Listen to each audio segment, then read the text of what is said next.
that open producer Matthew put together has grown on me. Welcome back to On Texas Football, special live edition of On Texas Football. I'm Jeff Howe. He's CJ Vogel. We're recapping the Steve Sarkisian weekly Zoom call. Sark always does a pregame Zoom call on Thursdays before the game. We're roughly a little over 48 hours away from kickoff between Texas and UTEP, so we'll break that down here on the channel today. I want to thank our sponsor for this edition of On Texas Football. That's our friends over at Hays City Store. I'll tell you more about Hays City Store coming up here in just a little bit. Also going to run down our I'll go ahead and preview for our weekend programming here on ontexasfootball.com. Live edition of Coffee and Football tomorrow at Hays City Store. That's Bobby, Jerry, Blake, as long as he's not muted, and the coach, Brian Irwin. Tomorrow afternoon, it's Bobby, Jerry, and Rod over at the Co-op. Thanks to our friends at the Co-op for sponsoring that. And then our Saturday tailgate show, partnered with our friends over at Surly Horns for the tailgate. Make sure you get over there. We've got a $200, CJ, $200 Duck Camp gift card to give away. So make sure you get over there and check it out. Thanks to our friends at Duck Camp. All right, CJ, you want to go ahead and before we get to injuries, which I think is the big and slash health of the team, I think is the big deal for this one. Any thoughts, takeaways from what we just heard from Sark? Pretty lengthy conversation with Sark. I don't know, CJ went over a half hour, it seemed like, with Sark. Pretty detailed stuff from the head coach today. Yeah, a bit of a chatty Cathy, which it's a good sign, of course, whenever you're getting that out of the head coach. But no, Jeff, you've been in the business long enough that sometimes you come across themes or you come across just, think points that you put up throughout the week. And then later on, you hear it regurgitated elsewhere. And you're sitting there saying, is he listening? Are people listening or reading what I'm writing or putting down? But at one point, I kind of had that same feeling. And I know it's probably not the case, but for Sark to say, yeah, it's week 3, we're far from a finished product, but all I want to see in week 3 is growth. I just want to see those steps taken forward. It had me feeling like, okay, I'm not alone here. I know that Texas fans elsewhere want to see that as well, but to hear that from Sark as the big main thing for him, it's not to take a gargantuan leap forward, right? It's just to see that incremental steps in each facet of the game. Texas needs to do exactly that ahead of SEC play, and this is another opportunity to do just that. But I enjoyed hearing that because, again, Texas is far from a finished product, but you cannot waste these opportunities to improve the run blocking, to improve the connection with Arch and his pass catchers. That was the biggest thing I heard today. And also, it sounds like the scout team is giving the offensive line, giving members of the defense a lot to work with on their plate. And that's great. That's why you recruit so many talented kids early in their careers. That's a positive. So hopefully we see those moments of growth and we see those steps taken forward this weekend. Yeah, presumably, CJ, like if you're scout team defensive linemen, if you're seeing like Myron Charles and Josiah Sharma, those guys are probably more talented than the guys you face in some of these non-conference games. So it's definitely good look. But in that vein, and we'll hear from Sark about the offensive line here in a little bit, but I got this feeling from Sark. I wrote about this a little bit over at ontexasfootball.com yesterday because we heard a little bit from Sark about this on Monday, but I thought he really drove it home today. Seemed like this was a week where the coaching staff really had to go back to work. And I know last week he talked about it was turnovers. You had to get what you emphasize is something Sark always talks about in practice, but he's talking about the offensive line and communication. He's talking about the passing game. Pretty much there isn't an aspect of this team, a phase of the game that wasn't untouched that Sark doesn't feel like can improve. And yeah, it's on the players, but he also kind of gave a message to the staff like, hey, maybe we got a little too comfortable the last few years with some of these veterans around where, not to say you took your foot off the gas or didn't coach as hard, but you almost took it for granted. Yeah. Staff's got to go back to work too. Yeah, I think that's the case again. And we've talked about it coming into this season. When you compare 25 versus 26, Texas will unequivocally be the older team in 2026. And it's tough to not sit there and look ahead because you still have this whole season to play out. But Texas is very young this year. And like Ohio State, they have their own growing pains, right? Ohio State, after beating Texas, they clicked very quickly in game 2. Texas not quite there, but you see that there's steps needed to be progressed upon everywhere else in the country. But for Texas, it's the age up front. It's the inexperience of the offensive line. It's the meshing of the front 7 defensively, in which you have a lot of portal pieces come in. So communication across the board. And Sark mentioned it in the postgame on Saturday a week ago. And maybe we got to just go back to the basics. Just teach the techniques, teach the fundamentals, and then expand off of that moving forward as the season continues. CJ, let's go ahead and hear from Sark right now. One of the big things that always is worth listening to on Sark's Thursday Zoom is the injury report. Sometimes he's pretty forthcoming, sometimes not so much, and it doesn't really have to be in conference games because of that SEC injury report that comes out during the evenings as we get closer to kickoff. But 4 guys specifically he mentions, and if you were counting on seeing any of these 4 guys, listen to Sark here because you're probably not going to see much, if any, of 4 pretty key players for this team. All those guys are doubtful to out this week. I don't have concerns about long-term effects about any of them. But I think we would be putting them at risk for long-term effects if we forced them back too soon. So that's where those 4 guys are at.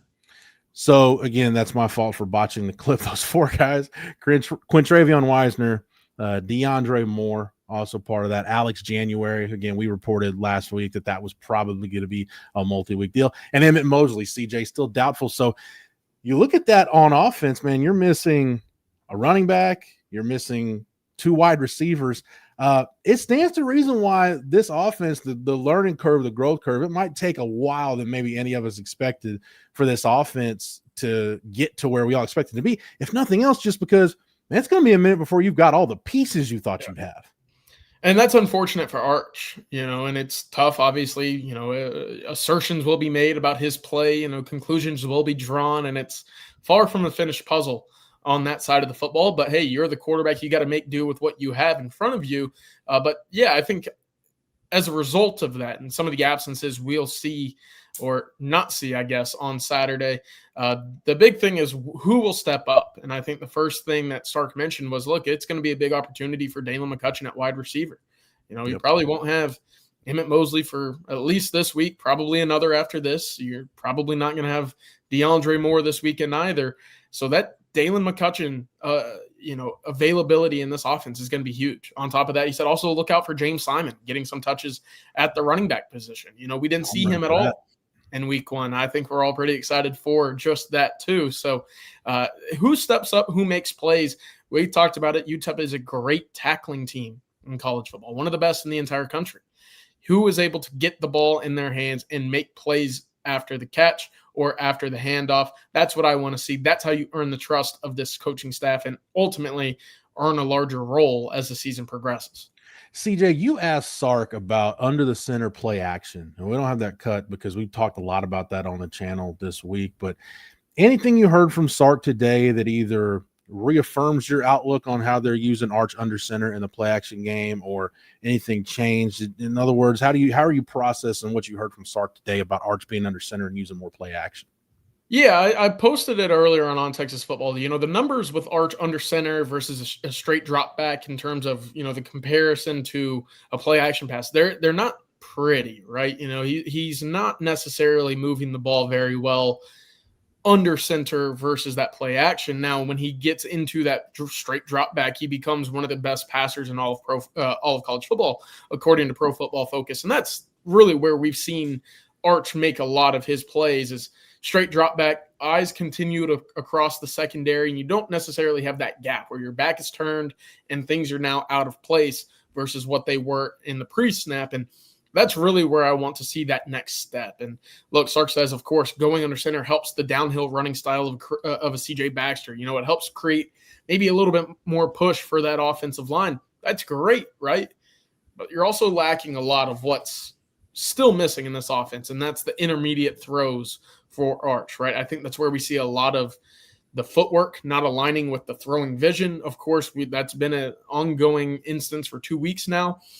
So we talk about growth. There's probably not an area of growth that I want to see more of, Jeff, than when getting under center and having that play action pass truly starting to hit down the field. Because again, I think that there's maybe a lack or maybe just a distrust at the moment of that offensive line truly having that protection for him, considering that the internal clock is completely sped up when your back is turned to a defense. Yeah, let's go ahead and get to that cut from the offensive line. Thank you to producer Matthew for lining these up. I asked Sark about the O-line because you look at UTEP, lead the country in tackles for loss, tied for the national lead. Again, we're only through 2 games, but tied for the nation's lead in sacks. They've already got double-digit sacks on the year. And you'll hear Sark talk about it. They didn't handle what San Jose State threw at them very well last week. Sarkis, I thought, was pretty critical of the offensive line on Monday, CJ, when he said we didn't take a lot of information into the game, and what we took into the game didn't execute it very well. So it's been a big week for that group. Here's Sark talking. I asked him today. Here's Sark talking about the offensive line and the challenge those guys face against UTEP. Very unique. I talked about it Monday to your point, Jeff, is like the first game we played Ohio State, and they were a big physical, especially on first, second down, not a ton of movement, almost two gapping us, to playing San Jose State last week. They were smaller, quicker, moved every snap, stunted, all the different things. We're stemming the front. And UTEP kind of falls into that category of San Jose State. We're going to get a ton of movement, and I don't think we handled it really well last week. I felt like we could have been much better than we were. And so we've challenged them this week. I don't know if we ran a snap on scout team defense where the D lineman just stood in the same spot, and so our job as coaches, like I was talking about earlier, it's like, okay, if we're going to emphasize block and movement better, we surely better give them more movement throughout the week. And we got to give them more difficult looks that way to prepare them for that. And again, I thought our scout D line did a great job of wiping blocks, running their games, doing their things, and stressed our offensive line a ton. And I thought we improved as the week went on. And so that's going to be a good challenge for Saturday. It's going to be something worth watching for sure. CJ, I didn't realize this number was as robust as it is, but looking at Pro Football Focus, and again, you take the PFF numbers with a grain of salt because we're only through 2 games, and I'm going to say something in a minute that's going to fly in the face of that when I talk about Colin Simmons and the Texas pass rush. But Arch, CJ, 68 dropbacks. He's been under pressure on 27 of them. That's a 39.7% pressure rate allowed. Now, the good news there is the pressure to sack rate, Arch is only at 7.4%, which shows, hey, when you've got a mobile quarterback that can feel it and move accordingly, it gives you some margin for error. The problem is, CJ, you want your quarterback under pressure a lot less than 40% of the time. By comparison, Malachi Nelson at UTEP, he's only been under pressure for about 17, 18% of his dropbacks so far this year. So, CJ, that pressure number has got to come way, way down, and I think that's part of Sark's challenge to the O-line this week. Yeah, on top of that, I think that feeds into why play action hasn't been so successful. You turn your back on guys where you're getting pressure. Well, why would you then turn back around and feel like you have the time? But yeah, Jeff, I'm with you 100%. And this starts with tight ends. It starts with running backs and pass protection too. But more than that, the vision up front, especially with the guards, that has to improve, right? There were too many times a week ago against San Jose State, where guys were just crossing face and then finding a gap. And that can't happen, especially with better athletes on the horizon against an Oklahoma, against the Texas A&M. And we all know what Georgia possesses up front, right? That's going to be an issue if these guys can't figure it out up front. Again, you get 2 opportunities this week and next week to kind of get up to speed with what you'll see in the SEC. And obviously the talent isn't there, but schematically you'll probably see something very similar, especially if previously in the last 2 weeks, other teams have had success. But Jeff, I'm with you 100%. That's got to be cleaned up. It's going to help not just the run game, but the pass game as well. But there's got to be improvement up front. CJ, let's go ahead and thank our friends over at Hayes City Store for sponsoring this edition of On Texas Football, this special Thursday live edition, the post-Sark Zoom calls, brought to you by our friends over at Hayes City Store. There are very few restaurants that once you go to them, you just know right away that it's a special place, and Hayes City Store is definitely one of those places out in the hill country, out in Driftwood. It's scratch-made Texas comfort food. They've got their famous truck stop enchiladas, the award-winning chicken fried steak, homemade desserts. Again, get the key lime pie. You'll thank me later. All of it's delicious. All of it's from scratch. They've got live music 6 nights a week, 50 beer taps, ice-cold long necks, tasty margaritas. They've got 11 TVs in their ice house. Whether you're out there on a Saturday or a Sunday, maybe even a Monday night, whatever, it's perfect for your game day setup. Also, that Sunday brunch from 10 to 3 is spot on too. Hayes City Store is dog friendly. They've got a tree net for the kids. So get your whole crew together. Bring them out to Hayes City Store. If you want more information on Hayes City Store, visit the website, HayesCityStoreTX.com. Hayes City Store, it's uniquely Texas. And don't forget, tomorrow, live edition of Coffee and Football, live from Hayes City Store with Bobby, Jerry, Blake, and the coach, Brian Irwin. CJ, I want to talk about the Texas defense real quick, talk about the pass rush, because like I said, it's been tough for opponents to get to Malachi Nelson this year. He's, again, only been pressured. I think it's 12 of 56 dropbacks he's been pressured this year. But on those dropbacks, CJ, he's been sacked 3 times, 1 for 7 passing. He's got a couple of throwaways. And I won't get into the nitty-gritty, but I wrote this morning over on TexasFootball.com about Colin Simmons. If you look at the PFF numbers, and again, we're only 2 games into this, I'll preface it by saying that.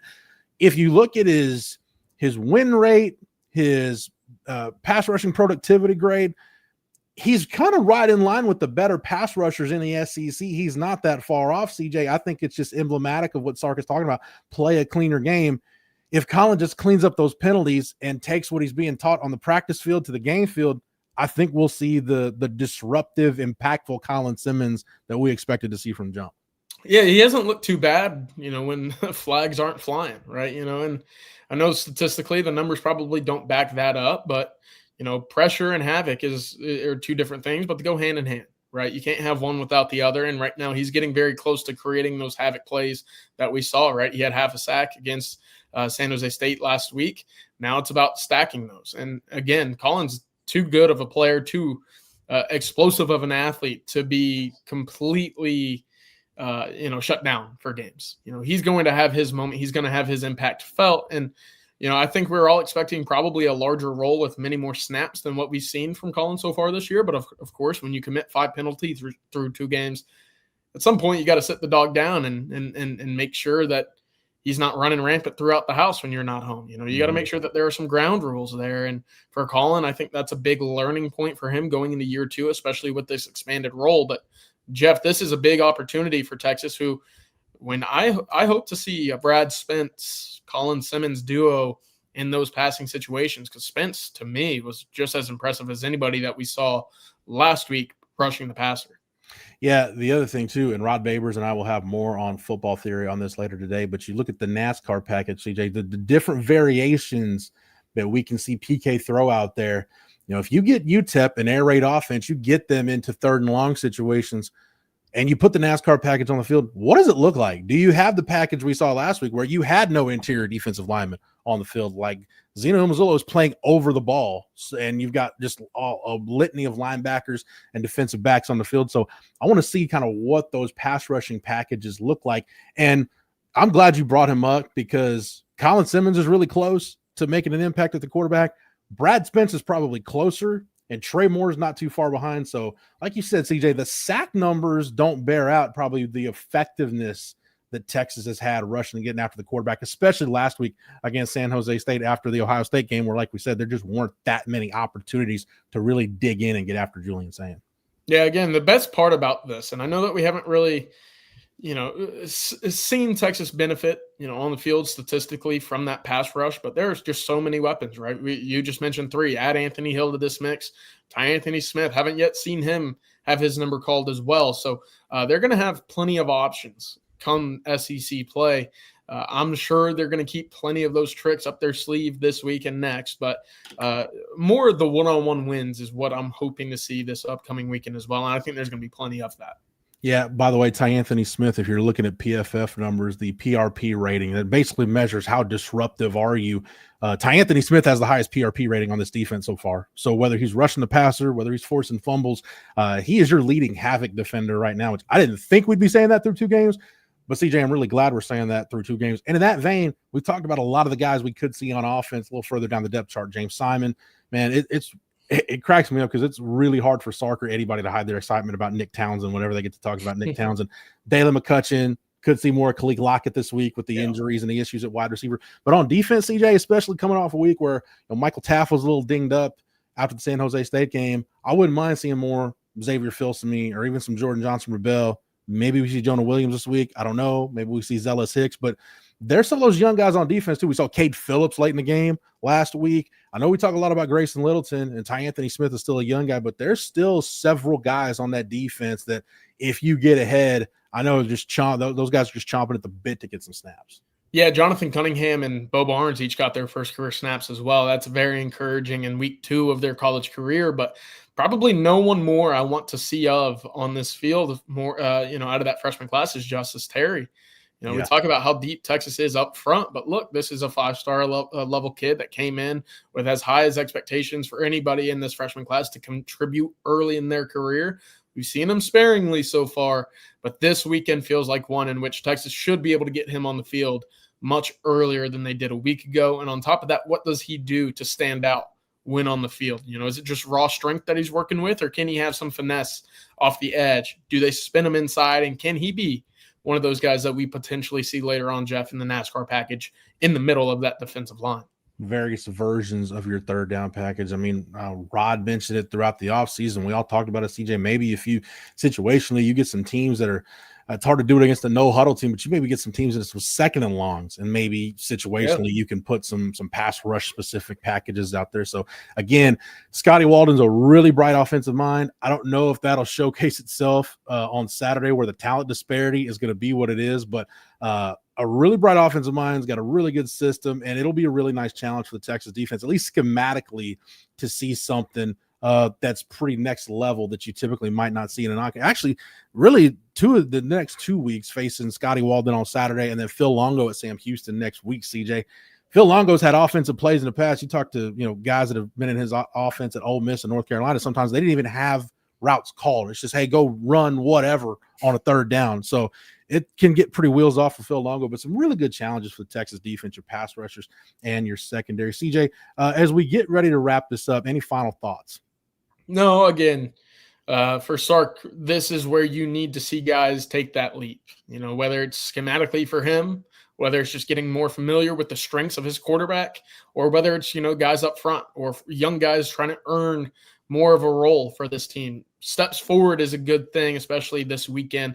You get 2 more opportunities before SEC play. Again, I sound like a broken record. I understand, but there has to be improvement on all 3 phases for this Texas football team to get where they want to go. Because right now I think that they're far from what we anticipated coming into the season. Fortunately, they get that opportunity to shut me up this Saturday at 3 p.m. That's we'll get to one question real quick because it ties everything you just said together. CJ, Juan Gomez asked, CJ and Jeffrey, y'all still predicting 11-1?